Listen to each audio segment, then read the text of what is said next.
기도하겠습니다. 하나님 아버지 은혜를 감사합니다. 오늘도 저희들에게 이런 귀한 시간을 허락하시고 요한계시록의 말씀을 배울 수 있도록 은혜 내려주시니 감사합니다. 오늘도 성령께서 깨닫게 하여 주실 줄 믿사옵고 감사드리오며 예수님의 이름으로 기도하옵나이다. 아멘.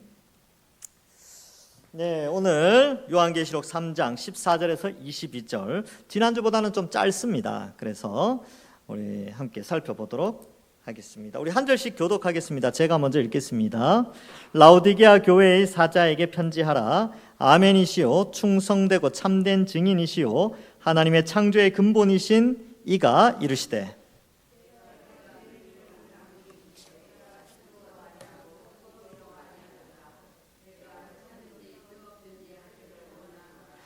내가 이같이 미지근하여 뜨겁지도 아니하고 차지도 아니하니 내 입에서 너를 토하여 버리리라.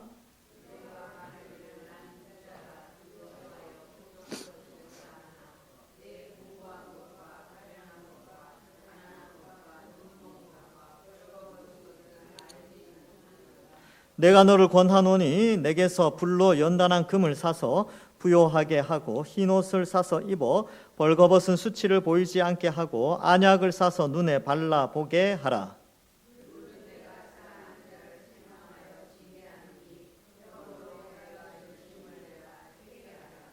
볼지어다 내가 문 밖에 서서 두드리노니 누구든지 내 음성을 듣고 문을 열면 내가 그에게로 들어가 그와 더불어 먹고 그는 나와 더불어 먹으리라.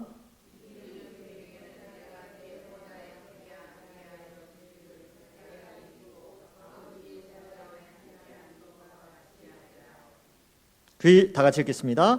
귀 있는 자는 성령이 교회들에게 하시는 말씀을 들을지어다. 아멘. 자, 오늘 라오디게아 마지막 7번째 교회이지요. 예, 권사님. 누구요?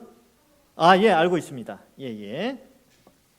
자, 오늘 라오디게아 교회 함께 살펴보도록 하겠습니다. 여러분, 이게 교회들 7교회를 하면서 항상 앞부분에는 예수님에 대한 묘사가 나오지요. 라오디게아 교회 역시 이 예수님에 대한 묘사가 나오는데 라오디게아 교회의 위치는 아까 우리 설교 시간에 잠깐 봤는데 이 골로새, 라오디게아, 히에라볼리가 거의 붙어 있습니다. 히에라폴리스라고도 하지요. 그래서 거기에 돼 있는데 이 라오디게아 교회의 사자에게 편지를 합니다. 이 라오디게아 교회는 에바브라에 의하여서 많이 잘 세워졌었는데 한 20-30년 지나고 나서는 지금 굉장히 쇠락한 곳이 되어 버렸습니다. 자, 여기 보면 편지하라. 그다음에 여기 아멘이시오라고 되어 있죠. 아멘이시오. 그러니까 예수님이 아멘이시오라고 되어 있잖아요. 그렇죠? 지금 예수님에 대한 묘사인데 예수님을 아멘이십니다라고 표현을 한다는 거예요. 그러면 거기에다가 뭘 적어 놓느냐? 이사야 65장 15절. 이게 관련 구절을 제가 안 넣어놨는데 여기에 보면 구약 성경에 보면 이렇게 돼 있어요. 진리의 하나님 이렇게 돼 있거든요. 근데 히브리어 원어 보면 어떻게 돼 있냐면 엘로힘 아멘 이렇게 돼 있어요. 그러니까 아멘의 하나님 이런 뜻이에요. 그러니까 엘로힘이 하나님이거든요. 근데 아멘이 히브리어입니다.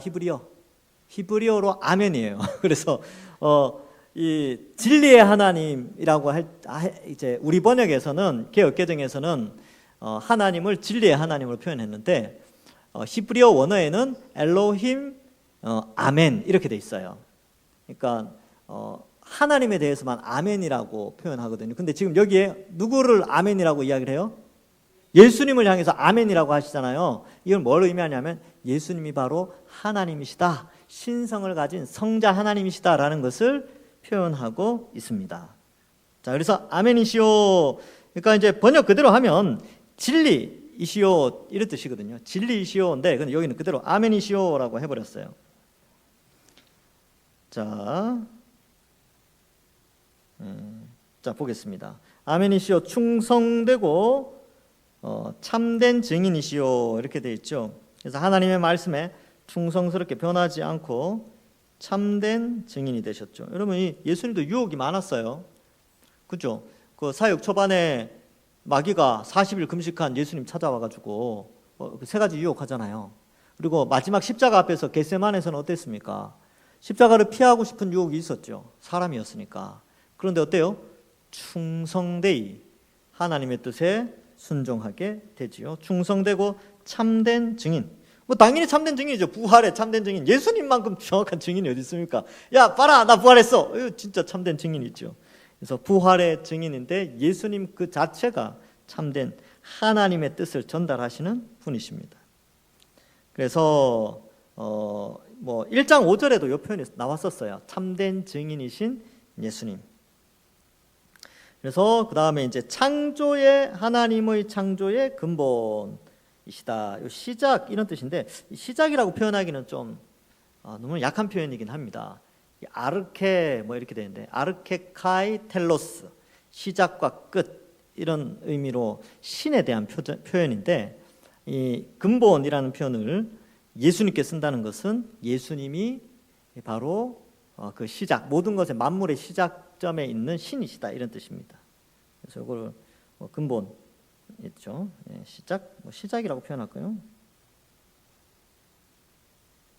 그러면 요 단어가 좀 특별한 단어인데 여기에는 이제 근본이라고 되어 있는데 어떤 데는 이제 주라고 표현할 적도 있어요. 믿음의 주요 또 온전케 하시는 이인 예수를 바라보자. 히브리서에 나오죠. 그래서 믿음의 주요라고 되는데 그 주자가 큐리오스를 쓰지 않고 요 단어를 써요.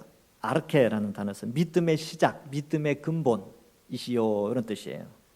그래서 하나님의 창조의 근본 되시는 이, 즉 예수님은 창조 때부터 이미 함께 하셨습니다. 창조주 하나님을 강조하는 표현입니다. 여러분 우리가 믿는 예수님 이런 분이에요. 그러니까 이제 우리에게 지식을 많이 제공해 주시죠. 우리가 생각하는 예수님.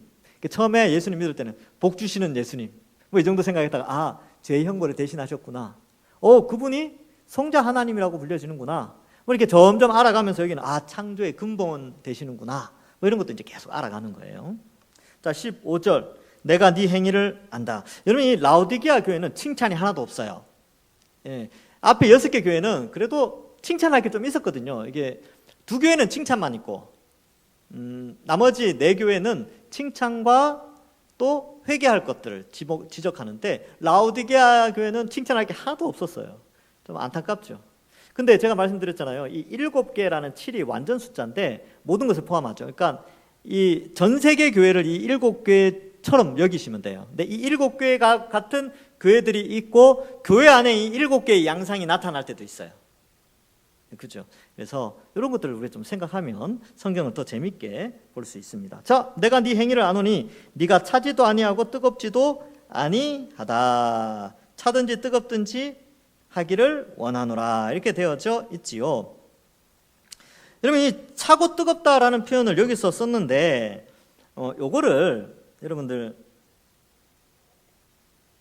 좀 이해할 필요가 있습니다. 우리 아까 지도를 제가 이제 어떻게 아까 보면 여기 골로새가 있었죠.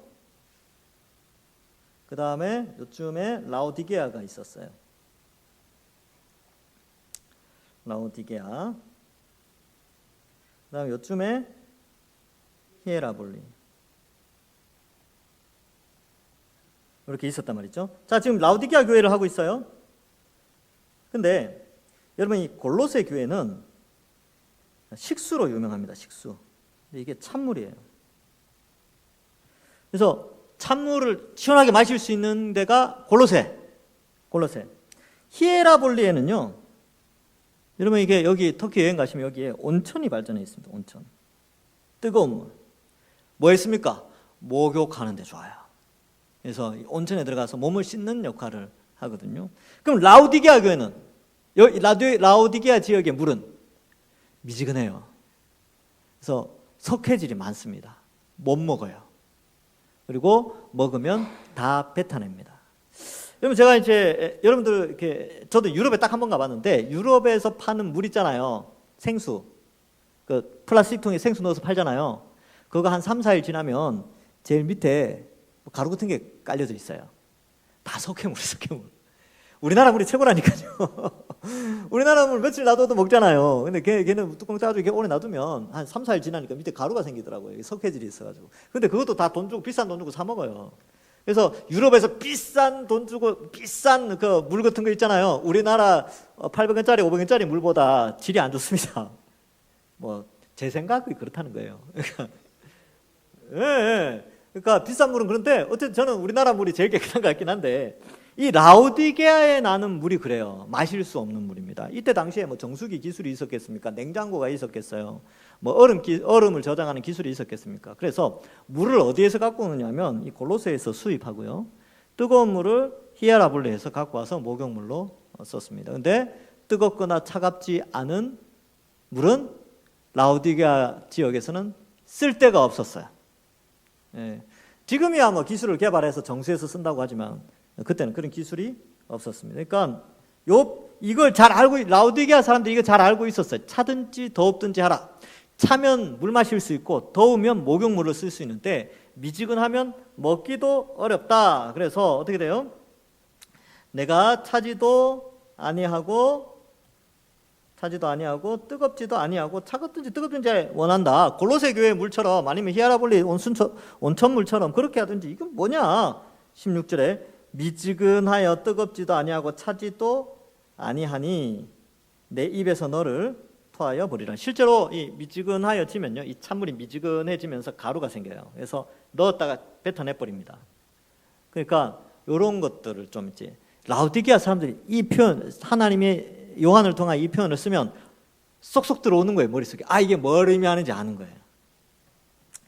그래서 이 의미는 뭐냐 하면 이 믿음이 나타나야 된다는 거예요. 차갑게 나타나는 건 믿음이 없는 거예요. 우리가 차갑다고 생각하는데 그렇지 않고, 차가운 물이 쓰임 받듯이 각자의 믿음도 어느 위치에서 필요한 상황으로 쓰임을 받아야 돼요. 믿음이 교회에서뿐만 아니라 바깥의 세상에서도 사용되어져야 됩니다. 활용되어져야 되는 것이죠. 그 다음에 이 신앙이라는 것이 또 뜨겁게 타올라서 뜨거운 모습 그대로 교회에서나 세상에서 나타나고, 차가운 모습을 통하여 사람들을 시원하게 해주고 생수의 역할을 해주면서 또 필요한 존재로 그 믿음이라는 게 활용되어져야 되는데, 아무 쓸데없는 믿음의 모양만 가지고 있었다는 거예요.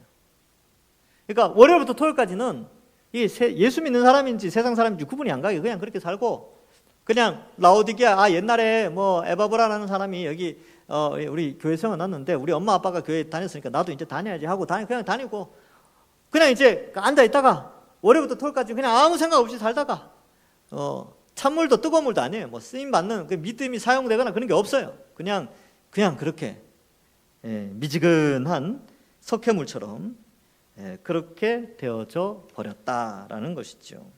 그래서 이러한 부분에 있어서 쓰임 받지 못하는, 그러니까 예수 그리스도의 십자가 형벌 대속의 복음으로 구원을 받았잖아요. 근데 아무 쓸데가 없다고 생각해 보세요. 이게 얼마나 안타까운 일입니까? 그래서 그들이 가진 믿음에 대해서 점검을 해볼 것을 말하고, 근데 중요한 것은 여기 이 메시지를 듣는 사람들이 다 신자들이에요. 신자라고 칭하는 교회 안에 있는 사람들이에요. 그들에게 요구하는 것은 회개해야 된다. 회개해야 된다라는 것을 말해주고 있습니다. 그래서 예수님도 이 비유를 공생애 때 많이 쓰셨어요. 쓸데없이 버려진다라는 표현. 마태복음, 여러분들 프린터물에도 있는데 지금 자막에 보시면 마태복음 5장 13절에 너희는 세상의 소금이니 소금이 만일 그 맛을 잃으면 무엇으로 짜게 하리요? 후에는 아무 쓸데없어 다만 밖에 버리고 사람들에게 밟힐 뿐이니라. 미지근하여 입에서 토해낸다라는 표현과 버려져서 밟힌다라는 표현이 똑같은 거예요. 자, 누가복음 14장 34절과 35절에도 소금이 좋은 것이나 소금도 만일 그 맛을 잃으면 무엇으로 짜게 하리요? 땅에도 거름에도 쓸데가 없어 내버리느니라. 들을 귀가 있는 자들은 들을지니라. 이렇게 되어 있죠. 그래서 이 라오디게아 교회는 조금 특징이 있어요. 여기 보면 네가 말하기를, 이제 라오디게아 사람들끼리 막 이야기했다는 거죠. 야, 우리 부자야. 부요하여서 부족함이 없어. 라고 한다는 거예요. 라오디게아 교회 성도들이 좀 부자들이 많았던 것 같아요. 잘 살았는 것 같습니다. 빌라델비아 교회나 가지고 있으면 빌라델비아 교회나 서머나 교회 좀 도와주지. 자기들은 부자였어요. 그래서 나는 부자라 부유하여 부족한 것이 없다라고 말할 정도로 넉넉한 교회였습니다. 그런데 나타내지 않았죠. 그걸 믿음으로 승화시켜서 잘 쓰임 받아야 되는데 자기만 갖고 있어요. 그래서 부자, 부요, 부족함이 없다 이런 표현들은 그들에게 지금 고난을 피해가는 삶을, 복음을 위하여 헌신하고 투쟁하고 또 복음을 위하여 자처하는 고난에 빠지고 이런 게 없어요. 그들은 그들의 시대의 가치관에 적응해가고 그 시대에 물들어서 그냥 쭉 잘 살아가는 것이죠. 그래서 경제적인 것이 사람에게는 필요하지요. 그래서 저도 여러분들 보고 삶에 경제적으로 어려우면 하나님 좀 풍요롭게 해주십시오 이렇게 기도합니다. 그런데 잘 써야 돼요. 잘 뜨겁게 쓰이든지 차갑게 쓰이든지 꼭 필요한데 써야 됩니다. 그래서 우리 동산교회도 사실 부자 교회입니다. 여러분 우리 교회 굉장히 부자예요. 그렇죠? 여러분도 그렇게 생각하셔야 돼요. 우리는 부자 교회입니다. 그래서 우리가 선교도 할 수 있고요. 또 뭐 교육자들 또 이렇게 모실 수 있고 전도하는 일에 쓸 수 있고, 우리 뭐 빚을 냈지만 빚 내는데 무슨 부자입니까? 하여튼 빚을 낼 수 있는 것도 부자. 하여튼 그런 거예요. 그러니까 저렇게 짓고 막 이렇게 할 수 있는 여력이 있고 또 막 그렇게 할 수 있죠. 근데 여러분 이걸 잘 써야 된다는 거예요. 그러니까 뜨겁게 사용하고 또 사람들 시원하게 사용하고 뜨겁든지 차갑든지 그렇게 꼭 쓰임 받게 교회는 쓰임을 받아야 됩니다. 근데 아무것도 안 하고 있으면 아무 일도 일어나지 않지요. 그래서 그들이 많은 재물을 가지고도 믿음으로 승화시켜 그것을 사용하지 않았습니다. 열심을 내지 않았어요. 그냥 그들은 그들의 시대에 적응했던 것이죠. 그래서 이 돈 문제는 어느 시대에나 교회 안에 큰 올바른 신앙에 어떻게 보면 때로는 귀한 보석처럼 사용되었지만 때로는 큰 장애물처럼 다가올 때가 많이 있었습니다. 그래서 종교개혁 시대 때 신앙이 아주 걸림돌이었어요. 교회가 교회다워지는데 상당히 걸림돌이 됐죠. 왜냐하면 성베드로 성당 그 짓는다고 그 돈을 모으기 위해서 그 나쁜 짓들을 많이 한 거예요. 지금은 어떻습니까? 지금 이 시대는 어떤가요? 서울에 있는 교회들은 어떻습니까? 그래서 우리 부자지, 우리 막 할 거 많아, 우리 뭐 이렇게 많이 하고 하는데 뜨겁거나 차갑진 않습니까? 그냥 뭐 돈만 내면 되지 뭐 이런 생각을 가지고 있지는 않는지 한번 생각해 보는 것이죠.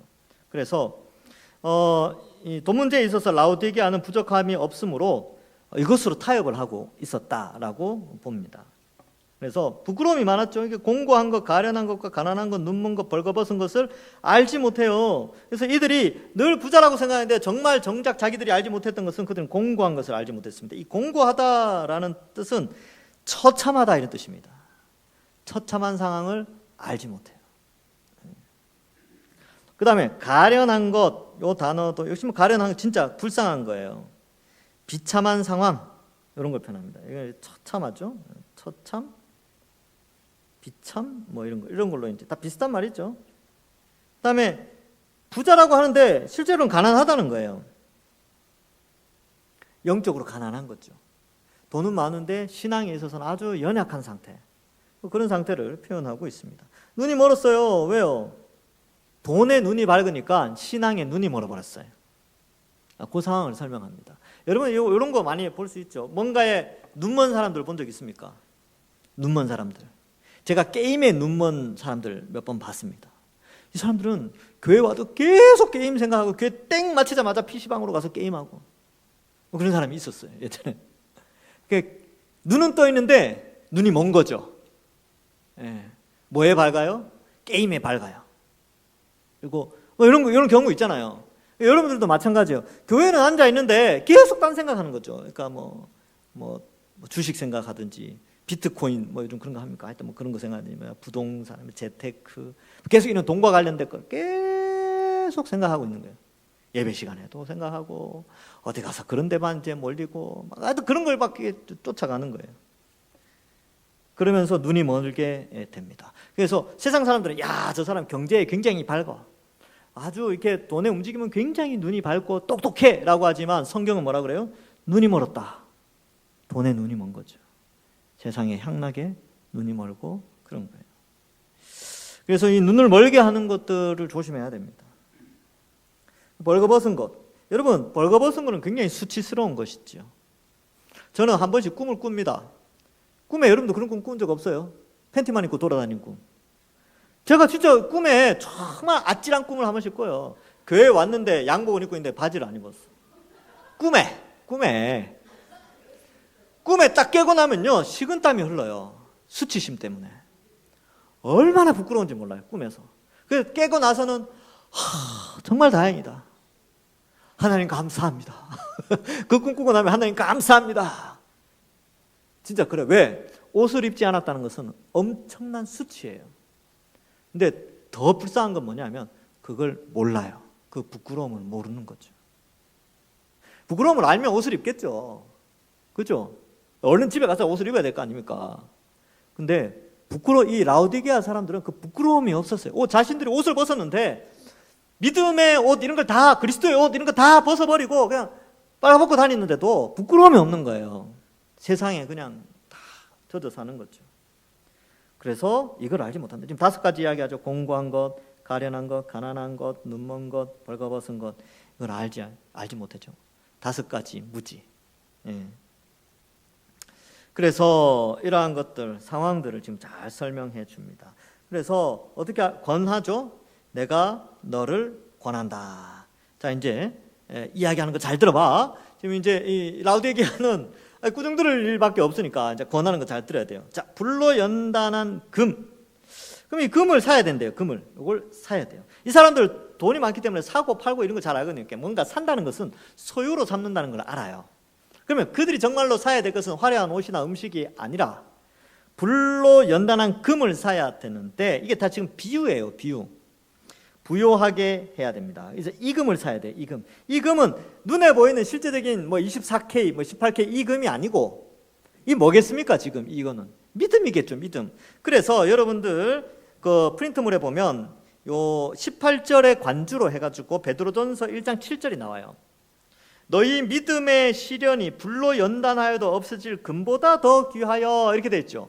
믿음으로 시련 받는 것은 금보다 훨씬 가치 있는 일이다. 이게 무슨 말이냐면 여러분들 예수님 믿는 것 때문에 믿음이 단련되어지고 자라가고 성장하고 예배드리고 봉사하고 헌신하고 세상 가운데서 예수 믿노라라고 고백하면서 예수님 믿는 것 때문에 어려움을 당하는 그게 돈으로 매길 수 있는 금보다 더 귀하다는 거예요. 예수님 믿는 것 때문에 당하는 고난이 여러분들이 금덩어리 하나 얻는 것보다 훨씬 귀한 겁니다. 그 금을 사라는 거죠. 그 금을. 그 믿음의 시련을 받는 그 금을 사라는 거예요. 그거보다 지금 눈에 보이는 금보다 훨씬 더 귀한 금. 그거를 사서 믿음의 부요한 자가 되라. 왜 이 부요라는 단어를 썼습니까? 여기 지금 공고하고 가난한 것 이 표현 있죠. 반대되는 말 있죠. 그래서 너희가 부자라고 하지만 실제로는 가난한데 너희가 진짜 부자가 되는 것은 믿음을 많이 쌓아놔야 됩니다. 여러분 동산교회가 물질적인 거에 있어서 상당히 부자인데 우리의 믿음의 금은 얼만큼 쌓여져 있는가 우리가 한번 생각해 봐야 돼요. 그래서 저는 여러분 우리 이런 거 동산교회라는 큰 금고가 있는데 여러분 영화 같은 데 보면 금고문 이렇게 막 돌려서 탁 요거 들으면 금괴가 막 쌓여 있는 거 보셨죠? 우리 동산교회의 믿음의 금이 그렇게 쌓였으면 좋겠습니다. 할렐루야. 예, 그렇게 막 동산교회라는 금고가 있는데 딱 열었더니 막 금이 막 쌓여 있는 거죠. 예. 우리 한 사람 한 사람의 금덩어리가 거기 다 있는 믿음의 금덩어리. 예. 근데 그런 교회 되면 안 돼요. 문을 딱 열었는데 금이 한 덩어리 딱 있어. 성도는 막 엄청 많은데 문 열었더니 그 교회는 금이 몇 개밖에 없어. 그럼 얼마나 참 안타깝습니까? 그렇죠. 라오디게아 교회는 금이 없어요. 지금 금이 없다니까요. 야, 금 좀 채워 넣어라. 믿음의 금 좀 너희 그 라오디게아 금고에 좀 채워 넣어라. 이런 뜻이에요. 믿음 생활 좀 잘 하라는 뜻이지요. 그다음 두 번째, 흰 옷을 사서 입어 벌거벗은 수치를 보이지 않게 하라 이렇게 돼 있죠. 보통 흰 옷 그러면 이게 죄를 씻은 그런 의미가 좀 있어요. 그리고 천사를 표현할 때도 이 흰 옷이라고 많이 표현합니다. 그래서 흰 옷을 사서 입어라라고 하는데 이 천사를 많이 표현하는데 여러분 제가 거기 보면 여러분들 성경 구절에 보면 마가복음 16장 5절 나오죠. 거기 보면 무덤에 들어가서 흰 옷 입은 한 청년이 천사를 보고 이야기해요. 요한복음 20장 12절 흰 옷 입은 두 천사가 사도행전 1장 10절 올라가실 때 제자들이 하늘을 쳐다보고 있는데 흰 옷 입은 두 사람 이 천사를 의미하죠. 그래서 흰 옷은 천사를 상징하는 표현이기도 하고요.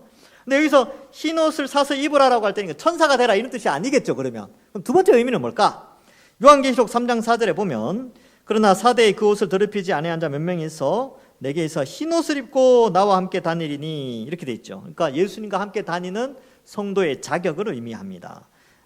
이게 이제 요한계시록 3장 5절에도 이기는 자는 이와 같이 흰 옷을 입는다. 예수님의 십자가 형벌 대속의 몸으로 깨끗해진 사람을 말하죠. 그 다음에 계시록 3장 18장 여기서 했고 계시록 4장 4절을 한번 보세요. 거기 보면 24장로들이 흰 옷을 입고 있어요. 24장로는 교회를 상징합니다.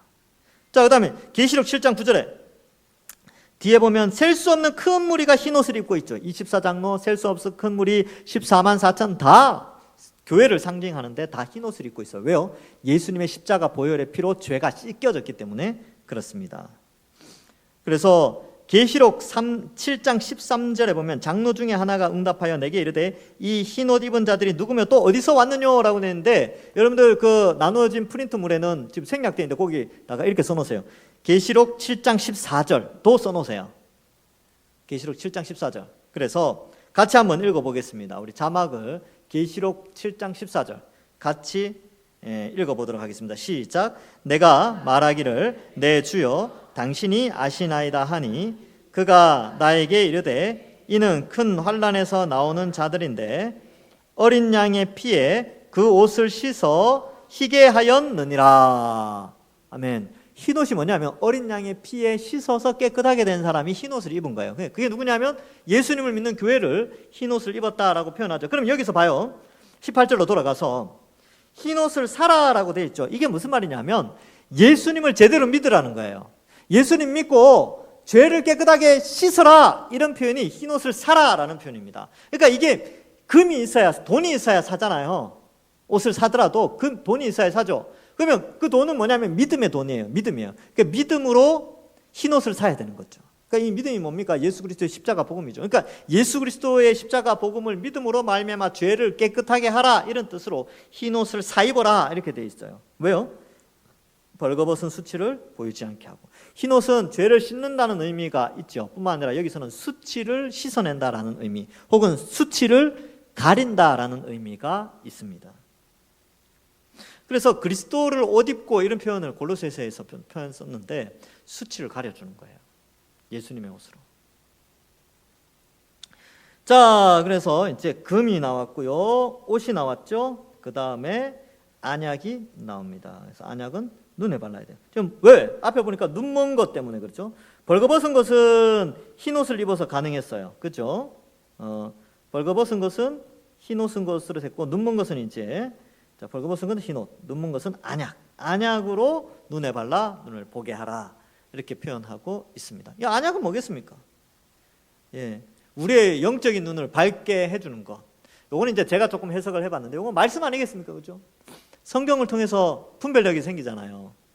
성경은 안경과 같습니다.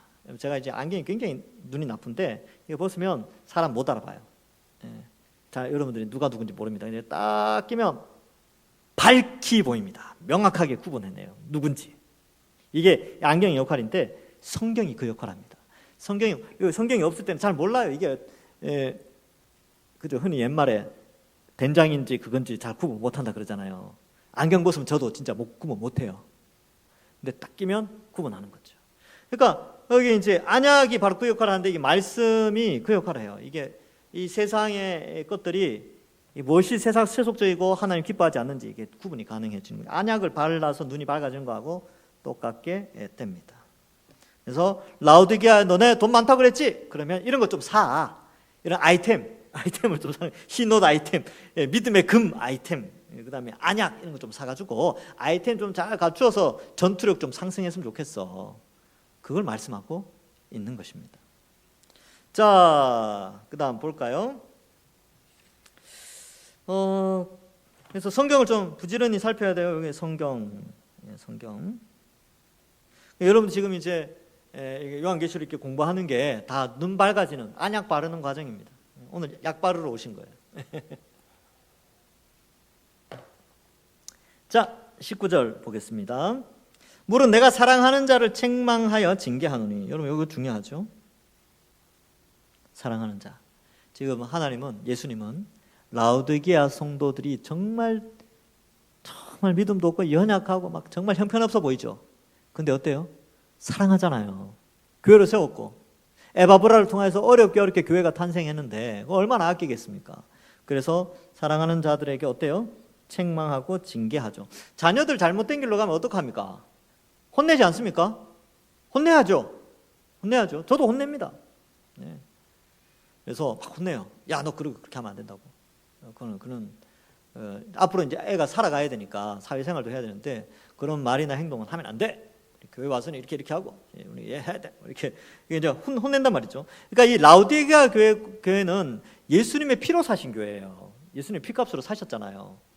근데 교회가 잘못된 길로, 연약하니까 잘못된 길로 가니까 그들을 사랑하여서 책망하고 징계하는 수단으로 이 편지를 써서 이제 회개하라고 하죠. 열심을 내라, 회개하라. 그래서 여러분, 믿음은요, 열심을 따라가게 돼 있어요. 열심으로 나타나야 됩니다. 그래서 열심 있는 믿음, 이게 중요하죠. 전도하는 일에도, 성경 읽는 일에도, 기도하는 일에도, 봉사하는 일에도 열심을 내야 됩니다. 애를 써야 돼요. 그리고 그렇지 않으면 회개해야 합니다. 회개하고 그렇게 하는 것이죠. 그래서 이렇게 이제 설명을 하고 20절에 볼지어다 내가 문 밖에 서서 두드린다. 여러분 이 표현 굉장히 이 사랑의 표현 아닙니까? 여러분 문을 계속 두드리고 계세요. 예수님이 회개하라고. 문을 연다는 표현은 뭐냐면 앞에 나오는 문을 연다는 게 열심을 내어서 회개하는 거예요. 요 두 표현이 문을 여는 거예요. 문을 열면 되는데 이게 이겁니다. 이렇게 연결돼요. 열심을 내서 회개하는 것이 문을 여는 것인데 예수님 계속 문 두드리고 야 열심을 내 회개해 막 두드리고 있는 거예요. 성경을 통해서 사랑하니까 사랑하시는 사랑하는 자 이렇게 돼 있잖아요. 사랑하니까 계속해서 우리에게 그렇게 말씀합니다. 그래서 그 음성을 듣고 음성은 말씀을 통해서 듣죠. 그래서 문을 열면 내가 그리로 그에게로 들어가 그와 더불어 먹고 그는 나와 더불어 먹으리라. 이게 이제 축복인데 먹는 건 축복이죠. 그러니까 이러한 열심을 내고 회개하는 자에게는 예수님과 동행하며 예수님으로부터 오는 많은 것들을 먹을 수가 있어요. 주시는 것을 먹습니다. 여기 이제 그에게로 들어가 그와 더불어 먹고 뭐 그 음식이 뭐를 의미하는지 모르지만 어쨌든 예수님이 준비하시든지 예수님이 한쪽 바구니 한쪽에는 음식을 들고 오른손으로는 막 두들기고 야 문 열어라 들어가서 같이 먹자 그러고 있는 거예요. 그래서 문을 열면 회개하고 열심을 내면 예수님이 들고 들어간 거 가지고 야 이 같이 먹자. 먹으면 어때요? 천국을 맛보는 거죠. 그렇게 나와 더불어 먹으리라. 그래서 여러분 제가 이제 그런 말 예전에 많이 들어서 그 대학생 때 너 뭐 그렇게 교회 좋다고 이렇게 맨날 주일마다 가냐 일요일마다 가냐 뭐 교회 가면 뭐가 좋냐 근데 이거 설명을 못 하겠는 거예요. 이게 좋긴 좋는데 이 좋은 거를 설명을 못 하겠는데 설명해도 왜 못 알아들으니까 그냥 좋아요. 찬양하고 또 교제하고 또 그날 되면 왠지 예배 드리고 나면 왠지 깨끗해진 것 같고 하여튼 그런 느낌들 설명을 못 하겠어요. 근데 불신자들이 보면 항상 주일마다 이렇게 가잖아요. 성도들이 주일마다 가방 들고 뭐 옷 입고 이렇게 이제 길거리 나가서 주일날 정장 차림이나 옷 깔끔하게 입고 다니는 사람들 다 예수 믿는 사람들입니다. 그렇죠? 불신자들이 보면 신기해요. 이게 구분이 되죠. 불신자들은 등산복 입고 짝대기 하나 이렇게 해가지고 등산화 신고 이렇게 가는 사람들 아니면 막 이제 편하게 입고 뭐 자전거 타고 가는 사람 이건 불신자들이죠. 신자들은 양복 입고 옷 깔끔하게 입고 교회로 가죠. 그래서 이 맛이 있어요. 예수 믿는 사람들은 예수님과 더불어 천국을 맛보게 돼요. 여러분들 예수님 믿고 나서 얼마나 예수님 안 믿었으면 어떡할 뻔했어요. 이 맛도 못 보고 천국 맛을 못 보는 거죠. 근데 예수 믿는 사람들은 평강의 마음의 그 천국을 맛보게 해주십니다. 말씀을 통해서 기도를 통해서 교회 공동체를 통해서 천국의 맛을 보게 하는데 그게 예수님이 주시는 천국의 맛이죠. 자, 이 표현들 이제 좀 이해되시겠죠? 이 라오디게아 교회에 쓴 이 표현들을 그러니까 요한이 하나님은 요한을 통해서 굉장히 좀 어렵게 좀 우리에게 뭔가 상징적인 표현들을 많이 쓰면서 근데 이 상징을 해석을 하잖아요. 가면 되게 감동이 돼요.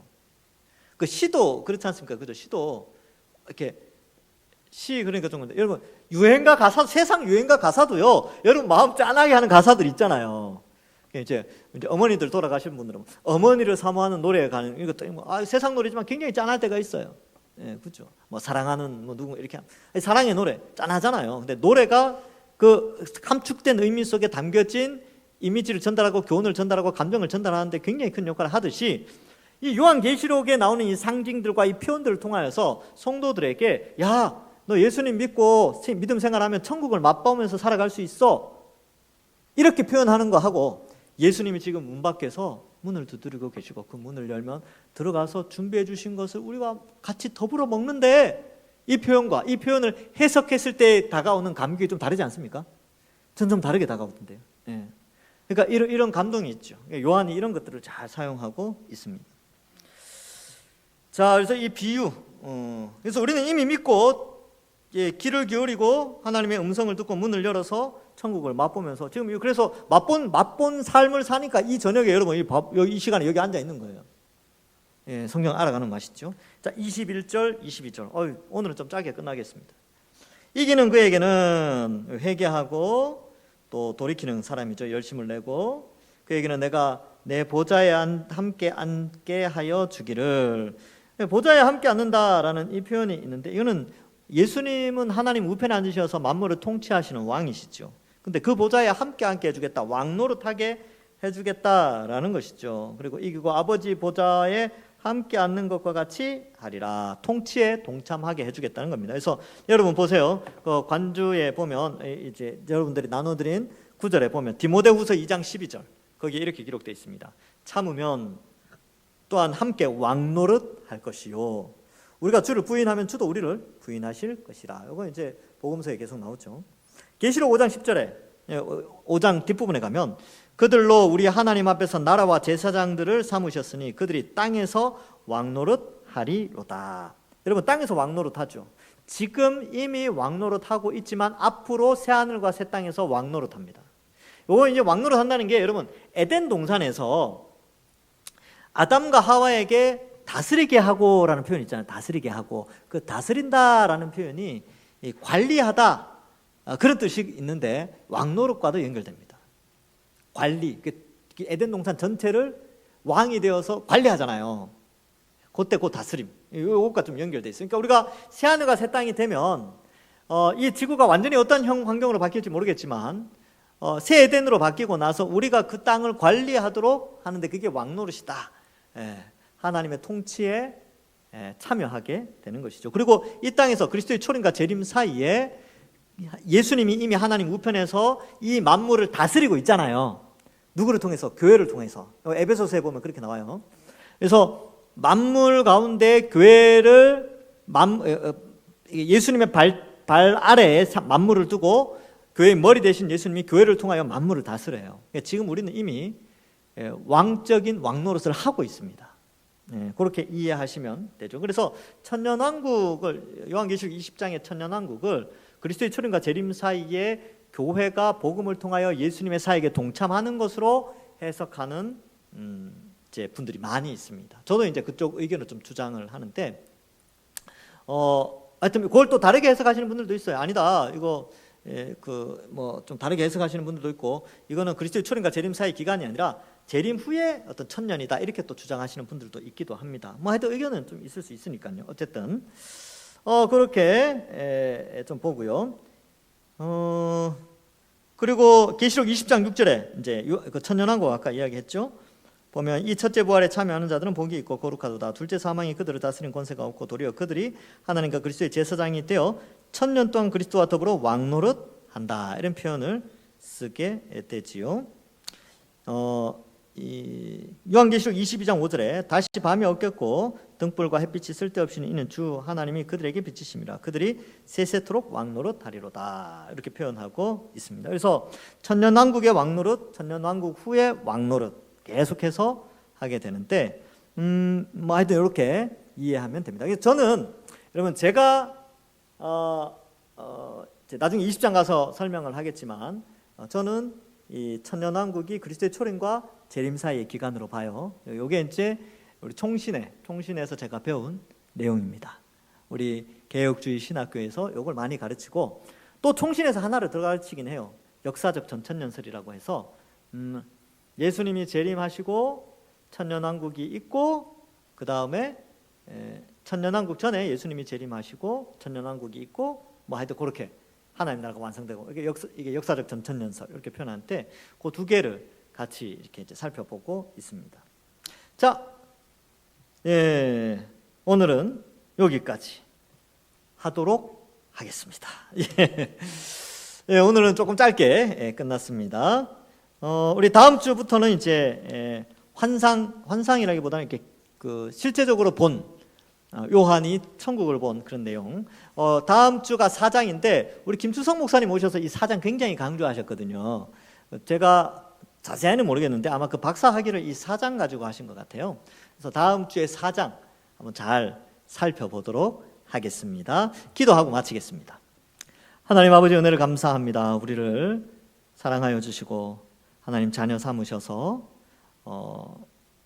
하나님 백성답게 믿음에 열심을 내고 살아갈 수 있도록 은혜 내려주시니 감사합니다. 이 라우디게아를 보면서 우리 자신들도 반면교사로 삼아 우리는 정말 뜨거운 온천물과 같이 혹은 차가운 생수와 같이 그렇게 하나님 앞에 쓰임받는 저희들 다 되게 하시고 혹 부족한 모습이 있었다면 늘 하나님 앞에 회개하고 또 믿음의 재산을 많이 쌓고 또 거룩한 옷을 입고 또 영적인 안약인 이 말씀을 늘 가까이 하면서 세상을 밝히 볼 줄 아는 우리 모든 성도들 되게 하여 주시옵소서. 돌아가는 발길도 지켜주시고 우리와 함께해 주실 줄 믿사오며 예수님의 이름으로 기도하옵나이다. 아멘. 수고하셨습니다.